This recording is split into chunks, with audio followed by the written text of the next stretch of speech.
Assalamualaikum warahmatullahi wabarakatuh. Perkenalkan, nama saya Khairul Jirahman dari kelas 4. Hari ini saya akan mempresentasikan bab 3, yaitu tentang usaha, energi, dan pesawat sederhana. Kata kunci pada bab 3 ini adalah usaha, energi, pesawat sederhana, dan mixer air. A. Usaha. 1. Memindahkan benda. Jika orang tersebut mampu memindahkan salju sejauh 100 meter, sedangkan satu orang lainnya hanya mampu memindahkan salju sejauh 50 meter, menurut kamu mana yang akan lebih tinggi? Di dalam sains, usaha adalah upaya untuk memindahkan suatu benda atau bahan pada jarak tertentu.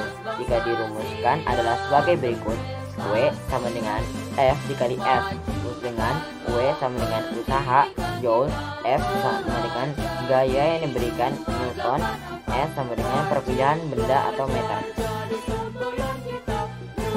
2. Daya. Daya atau P atau dikenal juga dengan laju energi adalah besar total energi yang digunakan dalam setiap detiknya. Secara matematika, perumusannya dapat ditentukan dengan cara membagi besar usaha atau W dengan selang waktu T dengan rumus P sama dengan W dibagi T, dengan P adalah satuan dengan satuan yaitu watt, W adalah energi dengan satuan yaitu joule, C adalah selang waktu yang diperlukan sekon. B. Energi. 1. Energi kinetik. Cobalah kamu bayangkan saat mendorong muatan tersebut, kamu berlari kencang dan semakin kencang lagi. Apakah kamu merasa kelatihan? Semakin cepat kamu berlari mendorong gerobak tersebut, rasa letihnya semakin besar. Mengapa bisa demikian? Karena benda yang bergerak pasti akan memiliki kecepatan. Maka energi kinetik akan sebanding dengan kecepatan yang terjadi. Yang perlu diingat adalah semakin cepat benda bergerak, energi akan naik sebanding kuadrat kecepatannya. Secara matematis, perumusan energi kinetik dapat dituliskan seperti persamaan berikut, yaitu EK sama dengan setengah dikali M dikali I pangkat 2, dengan EK sama dengan energi kinetik benda yaitu Joule, M sama dengan massa benda atau kilogram, V sama dengan kecepatan gerak benda meter per S2. Karena benda yang bergerak akan berpindah posisi atau S, maka energi kinetik benda akan sebanding dengan usaha benda tersebut. Keduanya memiliki satuan yang sama yaitu joule. Perubahan energi kinetik suatu benda sebanding dengan usaha benda bergerak, dan dalam perumusannya dituliskan sebagai berikut.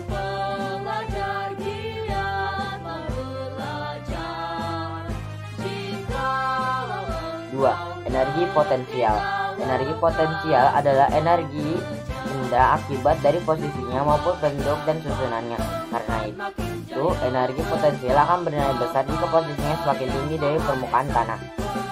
Ungkapan matematis energi potensial diungkapkan pada persamaan berikut, dengan rumus F sama dengan M dikali G dikali H, dengan F sama dengan energi potensial Joule, M sama dengan massa benda atau kilogram, G sama dengan gravitasi bumi, H sama dengan ketinggian benda atau meter. Karena energi potensial sebanding dengan jarak perpindahan benda, maka energi potensial juga sebanding dengan usaha benda tersebut secara matematis. Sebagai rumus sebagai berikut.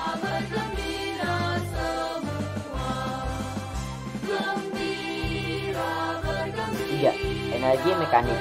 Setiap benda yang bergerak di permukaan bumi pada umumnya adalah gabungan energi kinetik dan energi potensial. Secara matematis, energi mekanik dapat dituliskan pada persamaan berikut: EM sama dengan EP ditambah EK, dengan EM sama dengan energi mekanik, EP sama dengan energi potensial, dan EK adalah energi kinetik. C. Pesawat sederhana. 1. Manusia membutuhkan pesawat sederhana. Secara umum, pesawat sederhana adalah peralatan sederhana yang biasa kita gunakan untuk mempermudah atau membantu manusia dalam melakukan kerja atau usaha kita sehari-hari. Bagaimana pesawat sederhana mempermudah pekerjaan manusia? A. Pesawat sederhana dapat meningkatkan besar gaya atau dorong pada suatu objek, contohnya tuas atau pengungkit, dan ini contoh dari tuas atau pengungkit.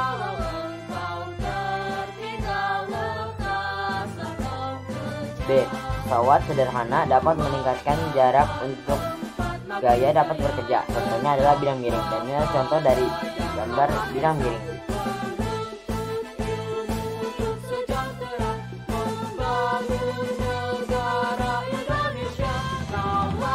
2. Macam-macam pesawat sederhana. A. Katrol.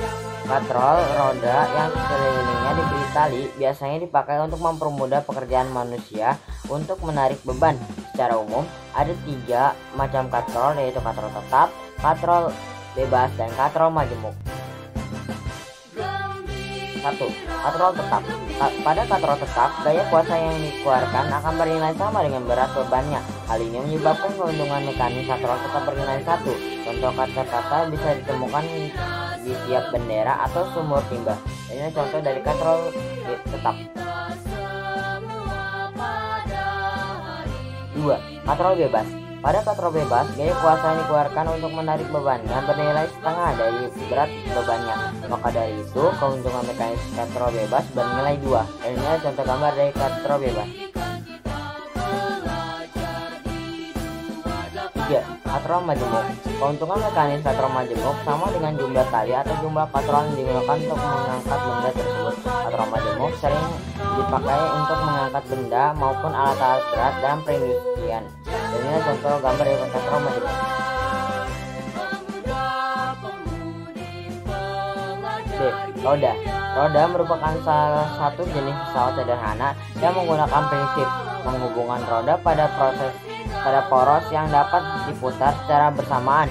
Roda dapat memperkecil gaya yang dibutuhkan untuk menggeser suatu benda dengan menggunakan gaya gesek. Dan ini contoh dari gambar roda.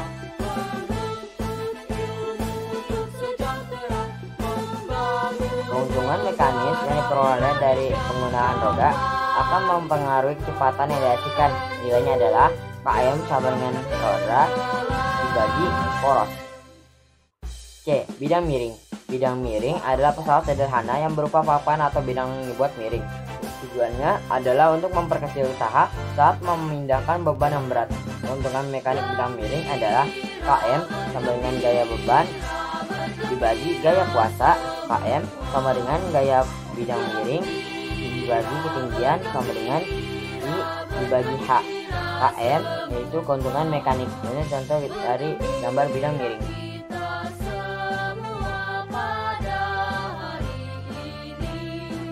Bidang miring.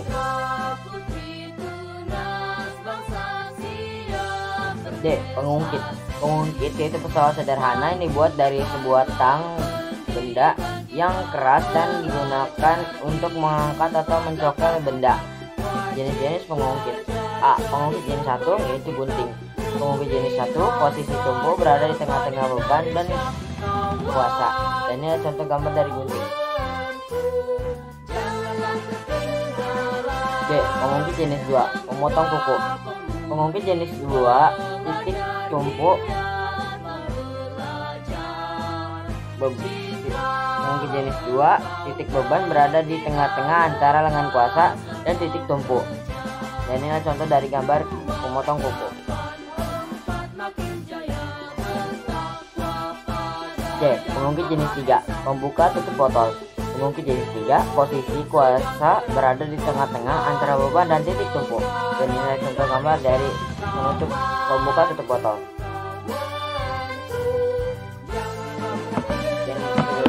Saya mengakhiri video presentasi saya ingin berterima kasih kepada Butiar yang telah membimbing saya dalam membuat video ini. Sekian dari saya, wassalamualaikum warahmatullahi wabarakatuh.